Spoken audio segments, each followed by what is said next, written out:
Moving on, Colm Cooper, when you came up today we asked you, you've been marked by so many great defenders and tough defenders and marked in all kinds of ways. Yeah.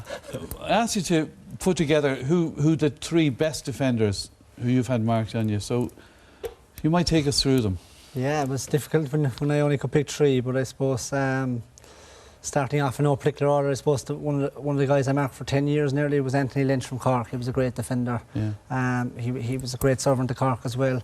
I remember going up to Páirc Uí Chaoimh and having plenty of tough days against him, and coming down to Killarney as well. He was a great defender, very committed player, very tenacious. I remember marking him in a Munster final above him Cork, and he came out with man of the match and with some great battles. Yeah.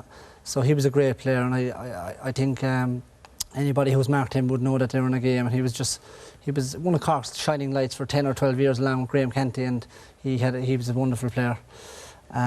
He was good with the ball, using the ball too out of defence, wasn't he? He was, and he played corner back, he played full back, he played centre back, and that shows how versatile he was too.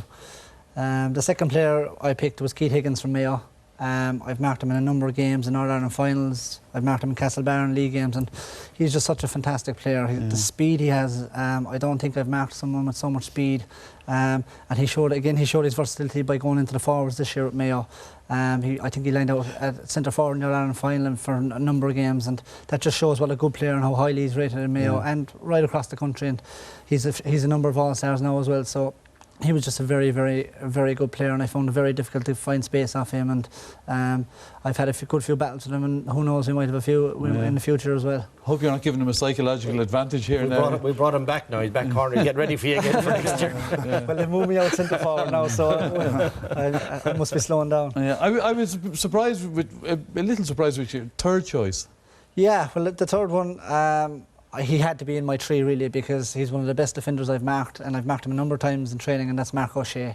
Yeah. He's been one of Kerry's most consistent backs since I've started playing.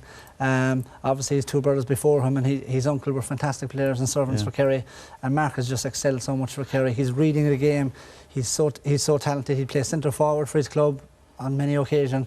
And he's such a good player, he could play in any position. So was it full on in training between the 2 of you? Yeah, and even in some county championship matches we had a few blows and things, but the dubs were obviously all easy touches, were they? Kieran wasn't happy that there wasn't any dubs in there, but I'm sure they'd be coming up next, Kieran. He wasn't happy, he wasn't in it himself. He tried to get a few tackles in me a few times, but I just got away from him. Yeah, all right, that's the kind way of putting it. Well, Colm, thanks very much for joining us. It was great to have you along. Good luck with the recovery with the injury, and